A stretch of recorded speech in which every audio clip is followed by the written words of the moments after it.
Hello, welcome to Access. My name is Nathan and welcome to a video which is all about how much I love The Witcher 3 Wild Hunt. It might be quite long and I am not sorry.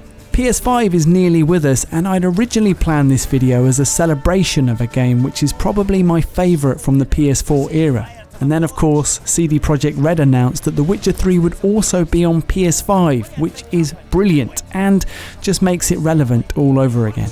This isn't going to be a comprehensive look at The Witcher. I'm not sure how long that video would be, but it would be much longer than this one. This is going to be about the things I love, what the game has made me think, and what makes it magic.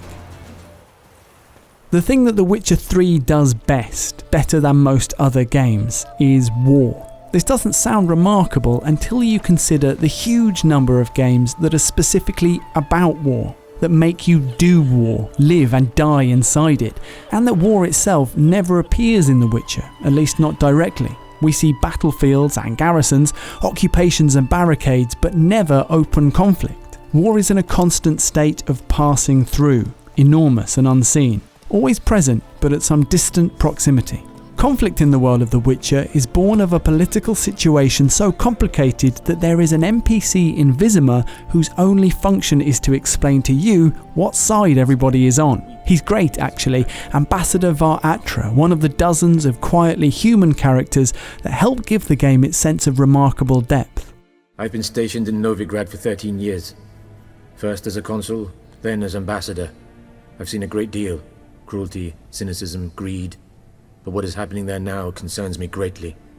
He's onto a loser here though, because without obvious heroes and villains, his dry account of frontiers and fighting remains impenetrable to all but the Witcher faithful. What he should say is, the Nilfgaardians are invading the fragile alliance of the Northern Kingdoms, everyone is a bit bad, but instead he goes into details. The war is confusing and indistinct.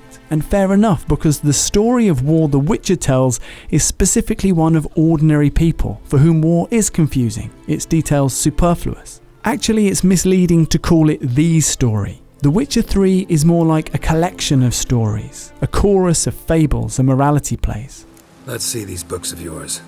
This is perhaps where the game most closely resembles its folktale-inspired source. So much of the character of the game resides in the weary, accumulated wisdom of the side quests and incidental plot lines that Geralt stumbles into, where, as in Andrzej Sapkowski's books, decisive ethical strokes are invariably parried, and a wry combination of duty, hunger and fear triumph repeatedly over idealism. One of the game's first quests, Missing in Action, has Geralt searching through corpses on a fresh battlefield looking for the brother of a nervous villager. He finds the man nearby, hiding with a Nilfgaardian deserter from the enemy ranks. The two wounded soldiers had helped each other from the field, and now the found brother would shelter his unlikely friend.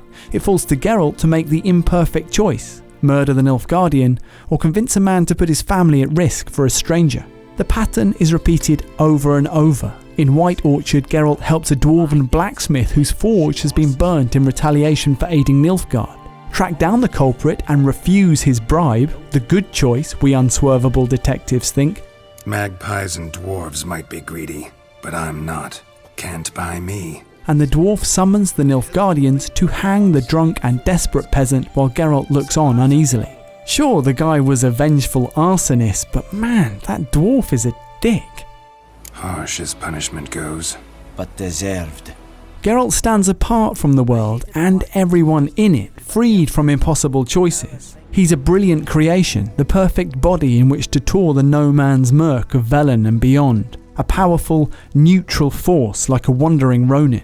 In fact, bits of Geralt, his tied hair and long swords, his spinning fighting style and that wolfish look, are so reminiscent of Toshiro Mifune, the star of Akira Kurosawa's samurai films, that you get the feeling Mifune must have been in CD Projekt's minds as they built their version of Geralt.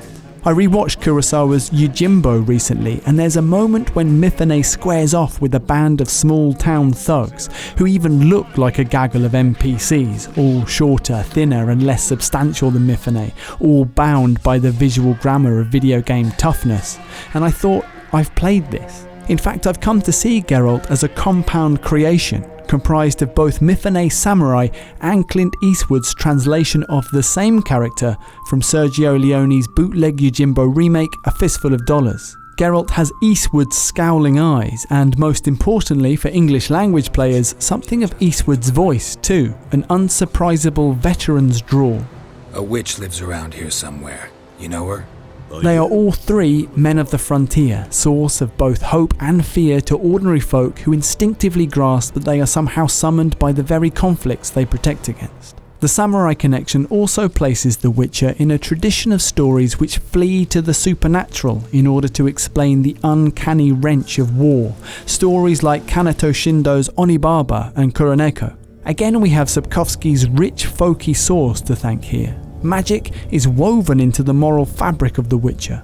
Monsters are occasionally simple remnants of a wild world, but more often than not, the supernatural represents a wound or a wronging. There are wraiths staked to the land by misdeeds, parasitic shadow spirits called hymns which feed on guilt, and above all, various species of necrophage, ghouls and neckers and drowners feeding on the fallen, digging up corpses, dragging our transgressions back into the light. Geralt's bestiary is thick and thriving, a compendium of how the faults and failures of the living are remembered by the dead.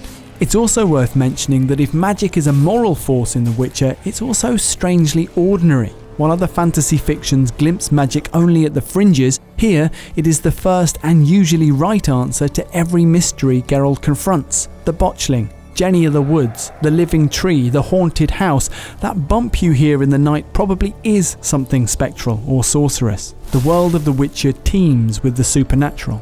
And at the same time, the world of The Witcher, the land itself, is completely indifferent to it. It is a disruptively, interruptively good-looking place to exist, inviting constant stopping, framing and admiring. It's time-consuming and also timeless, literally in relation to the game's narrative track, which I would escape for pointless and irresistible rides over hills and towards sunsets.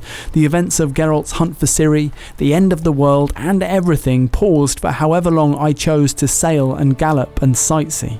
To any kid who grew up losing themselves in fantasy fiction, this is no surprise. There has always been a connection between my love of fantasy and the idea of landscape.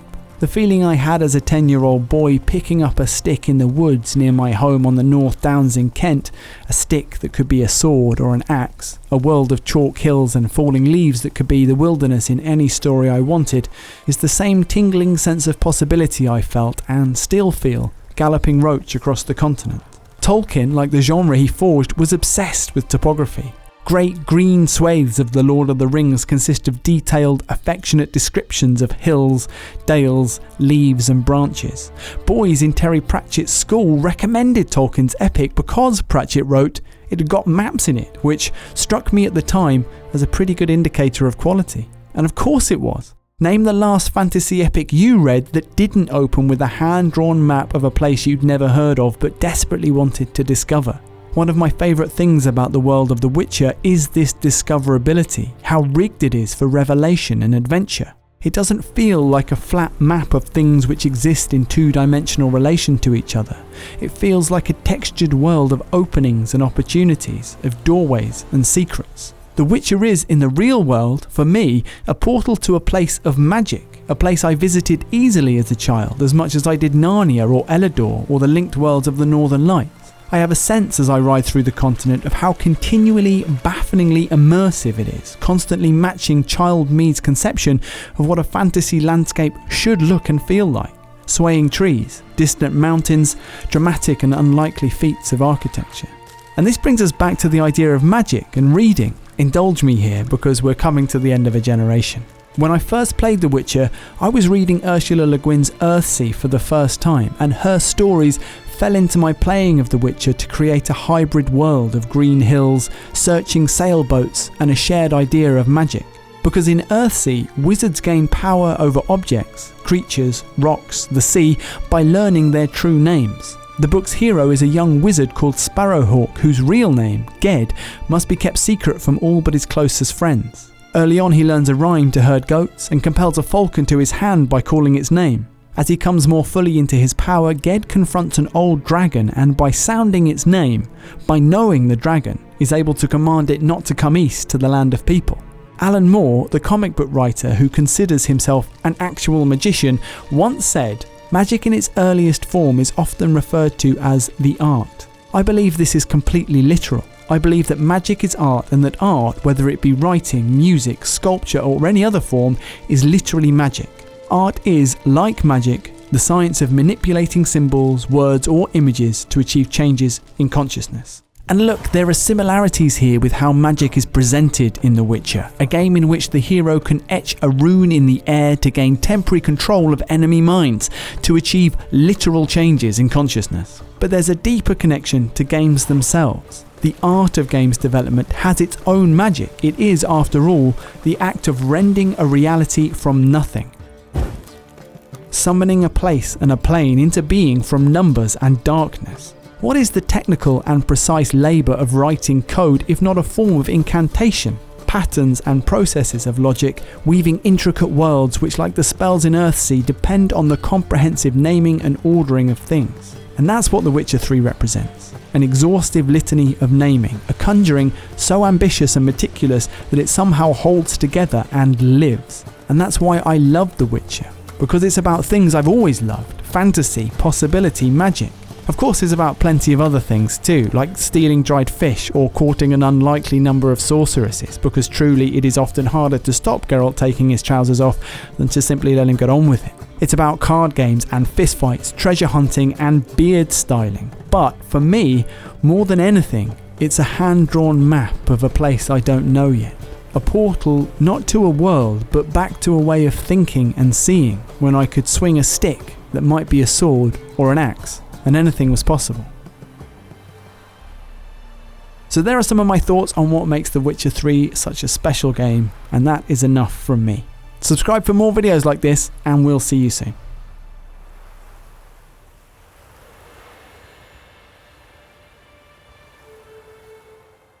PlayStation